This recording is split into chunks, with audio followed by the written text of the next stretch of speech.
Nelson Mandela Long Walk to Freedom. Question 1. Where did the ceremonies take place? Can you name any public buildings in India that are made of sandstones? Answer. In Long Walk to Freedom, by Nelson Mandela, the ceremonies took place in a large hall in the city of Pretoria. As for public buildings in India made of sandstone, an example is the Red Fort in Delhi. Question 2. Can you say how the 10th of May is an autumn day in South Africa? Answer. In South Africa, May falls during the autumn season in the southern hemisphere. During this time, the weather begins to cool down, and the days become shorter. Therefore, May 10th is considered an autumn day in South Africa because it occurs during the autumn season, characterized by milder temperatures and changing foliage. Question 3. At the beginning of his speech, Mandela mentions an extraordinary human disaster. What does he mean by this? What is the glorious human achievement he speaks of at the end? At the beginning of his speech, Mandela refers to an extraordinary human disaster, which likely refers to the apartheid regime that oppressed and marginalized the majority of South Africa's population based on race. During apartheid, millions of people, especially black South Africans, suffered from systemic discrimination, violence, and denial of basic human rights. The glorious human achievement Mandela speaks of at the end of his speech is the dismantling of apartheid and the establishment of democracy in South Africa. He celebrates the peaceful transition from apartheid to democracy, which marked a triumph of human rights, justice, and equality. This achievement represents the collective efforts of individuals and communities who fought tirelessly against oppression and injustice, ultimately leading to the birth of a free and democratic South Africa. Question 4. What does Mandela thank the international leaders for? Answer. Mandela thanks the international leaders for their support and solidarity during the struggle against apartheid in South Africa. He acknowledges their contributions in advocating for justice, human rights, and the end of apartheid, which helped to isolate the apartheid regime internationally and apply pressure for change. Mandela expresses gratitude for the unwavering support of the global community in the fight for freedom and democracy in South Africa. Question 5. What ideals does Nelson Mandela set for the future of South Africa? Answer. Nelson Mandela set several ideals for the future of South Africa in his speech.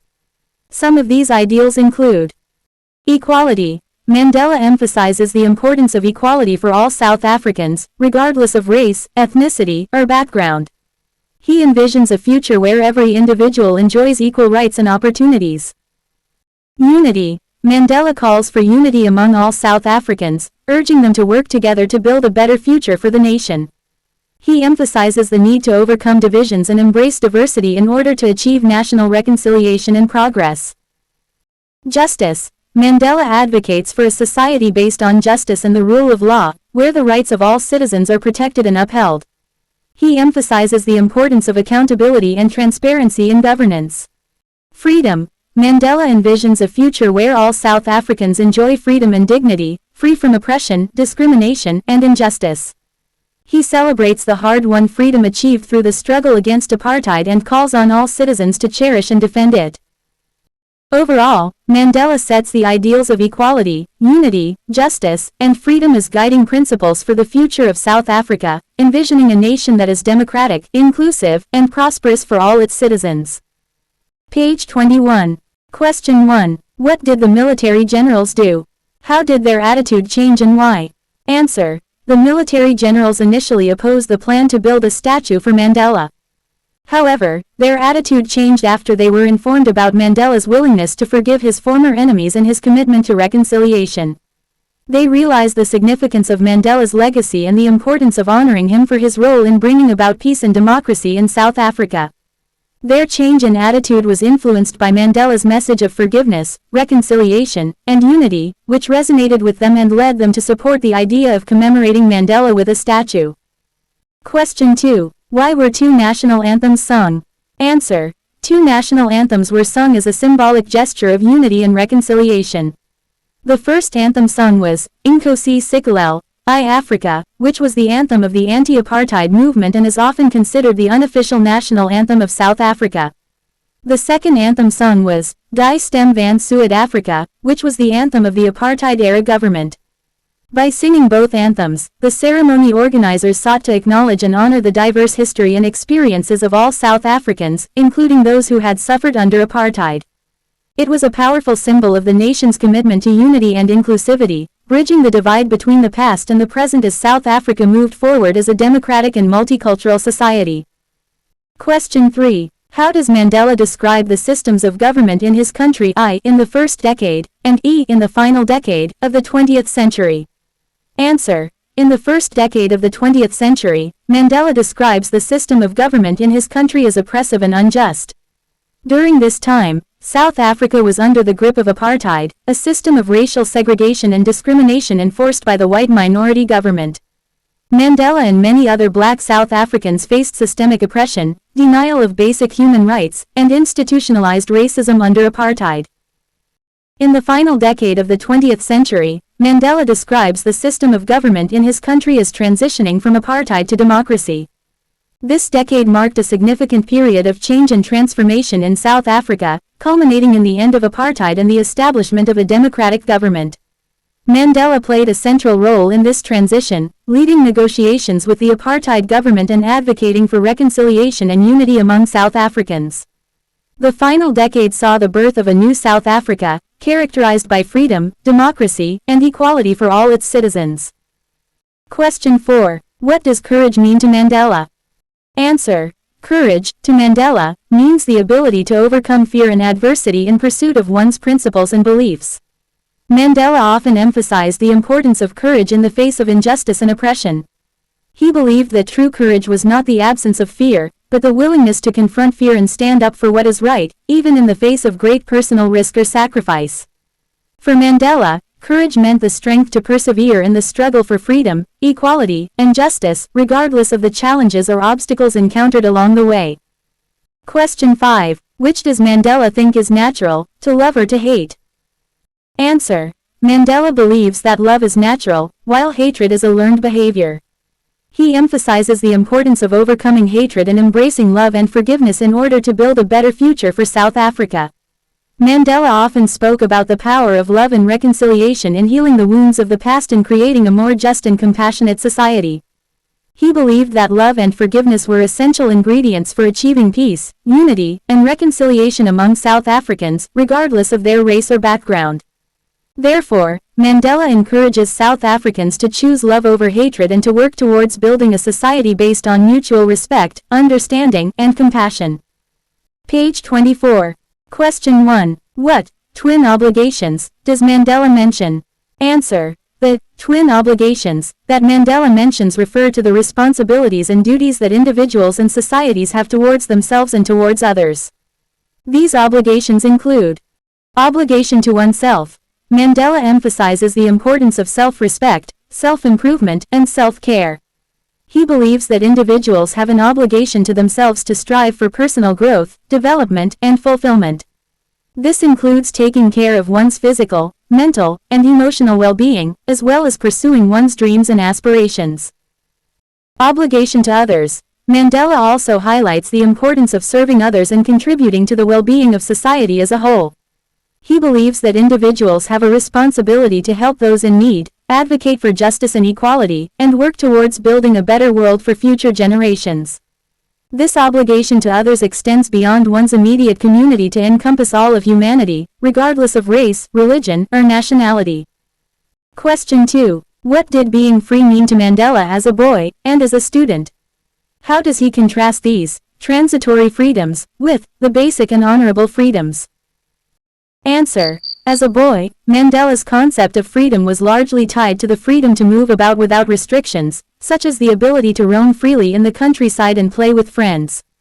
Similarly, as a student, he associated freedom with the ability to attend school, learn, and pursue his education without interference or oppression.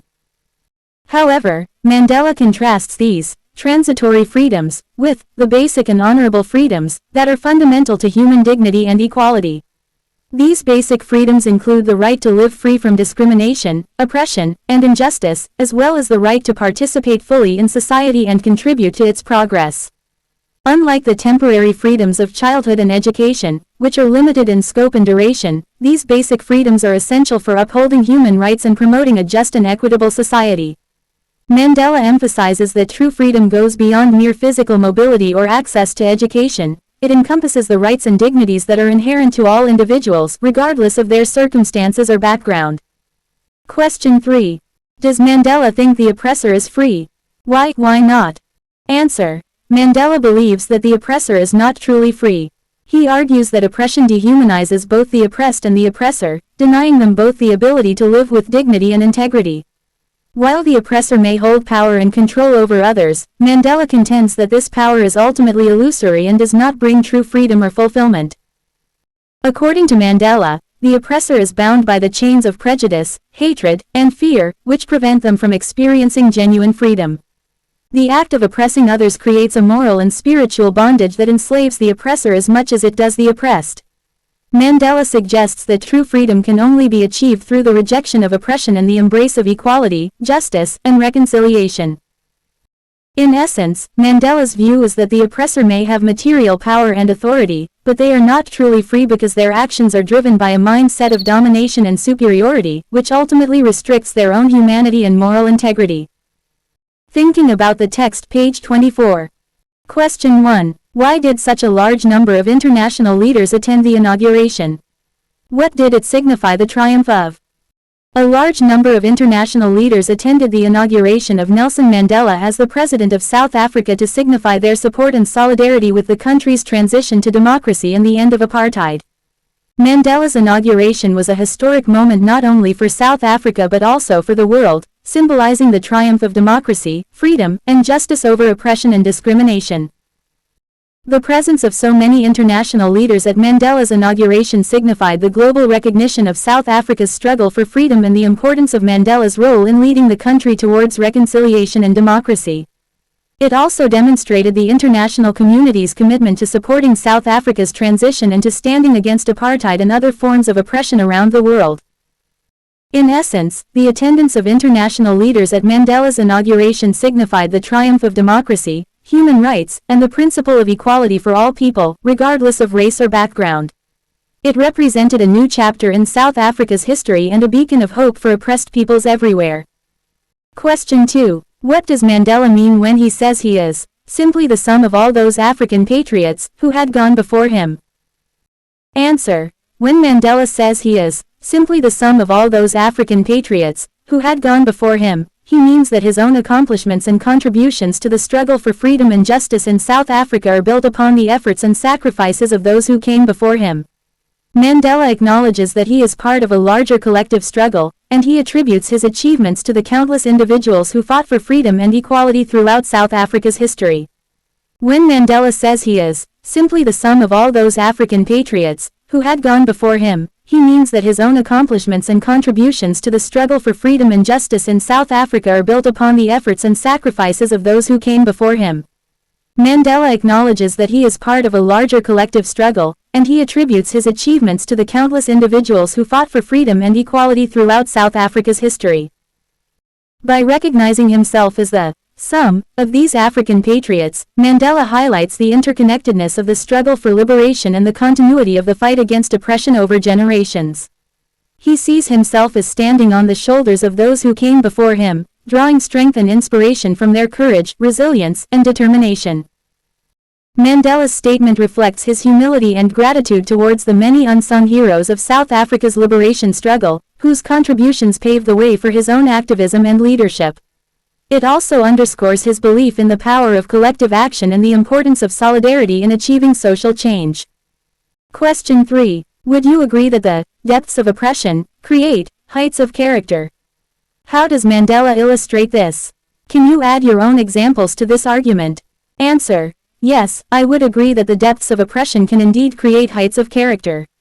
Nelson Mandela illustrates this idea through his own life experiences, particularly during his 27 years of imprisonment under the apartheid regime. Despite enduring immense hardship, isolation, and injustice during his imprisonment, Mandela emerged with remarkable resilience, strength of character, and unwavering commitment to justice and reconciliation. During his time in prison, Mandela demonstrated extraordinary patience, courage, and integrity, refusing to compromise his principles or abandon his struggle for freedom. He maintained a sense of dignity and moral authority, even in the face of adversity, inspiring others both inside and outside of prison. Moreover, Mandela's experience of oppression and injustice fueled his determination to bring about positive change in South Africa. He emerged from prison with a deepened sense of empathy and understanding for the plight of others, particularly those who had suffered under apartheid. This heightened awareness and compassion guided his efforts towards reconciliation and building a more inclusive and democratic South Africa. In addition to Mandela's example, history is replete with examples of individuals who have risen to great heights of character in the face of oppression. For instance, Mahatma Gandhi's nonviolent resistance against British colonial rule in India, despite facing imprisonment and persecution, demonstrated immense moral courage and fortitude. Similarly, figures like Martin Luther King Jr., Malala Yousafzai, and many others have shown remarkable resilience and character in their struggles against oppression and injustice. Overall, the depths of oppression can indeed serve as a crucible for the development of heights of character, as individuals draw upon their inner strength, resilience, and values to confront and overcome adversity, inspiring others and bringing about positive change in the process. Question 4. How did Mandela's understanding of freedom change with age and experience? Answer. Mandela's understanding of freedom evolved significantly with age and experience, shaped by his personal journey and the broader historical context of South Africa's struggle against apartheid. In his youth, Mandela's concept of freedom was largely tied to the idea of physical mobility and the ability to move about without restrictions. Growing up under the oppressive system of apartheid, Mandela experienced firsthand the limitations imposed on black South Africans by the white minority government. As a result, his early understanding of freedom was centered on the desire to break free from these constraints and enjoy basic rights and opportunities denied to him and others under apartheid. However, as Mandela became more involved in the anti-apartheid movement and experienced firsthand the brutalities of the regime, his understanding of freedom deepened. He came to see that true freedom was not just about breaking physical chains, but also about achieving justice, equality, and dignity for all South Africans. Mandela realized that freedom was inherently linked to the struggle for human rights, democracy, and the dismantling of the apartheid system. During his 27 years of imprisonment, Mandela's understanding of freedom continued to evolve. Despite being confined to a prison cell, he maintained a sense of inner freedom and dignity, refusing to let his spirit be broken by his captors. Mandela's resilience and determination during his time in prison further reinforced his belief in the importance of spiritual and moral freedom, even in the face of physical confinement. Ultimately, Mandela's understanding of freedom came to encompass not only the absence of oppression and injustice but also the presence of justice, equality, and human dignity. He recognized that true freedom could only be achieved through the collective efforts of all South Africans, regardless of race or background, working together to build a society based on the principles of democracy, equality, and reconciliation. Question 5. How did Mandela's hunger for freedom change his life? Answer. Mandela's hunger for freedom changed his life in profound ways. Commitment to justice. Mandela's hunger for freedom fueled his unwavering commitment to the cause of justice and equality. It became the driving force behind his lifelong struggle against apartheid and his advocacy for human rights. Sacrifice and resilience. Mandela's hunger for freedom led him to make tremendous sacrifices and endure immense hardships in pursuit of his ideals. He spent 27 years in prison for his beliefs, yet he remained steadfast and resilient, never wavering in his commitment to the cause. Leadership and inspiration. Mandela's hunger for freedom transformed him into a towering figure of leadership and inspiration, not only for South Africa but for the world. His courage, integrity, and determination inspired millions of people around the globe to stand up against oppression and fight for freedom and justice. Legacy of change. Mandela's hunger for freedom ultimately led to the dismantling of apartheid and the establishment of a democratic South Africa. His relentless pursuit of freedom laid the foundation for a society based on the principles of equality, democracy, and reconciliation, leaving behind a lasting legacy of change and progress. In essence, Mandela's hunger for freedom was a driving force that shaped his life, defined his legacy, and transformed the course of history in South Africa and beyond.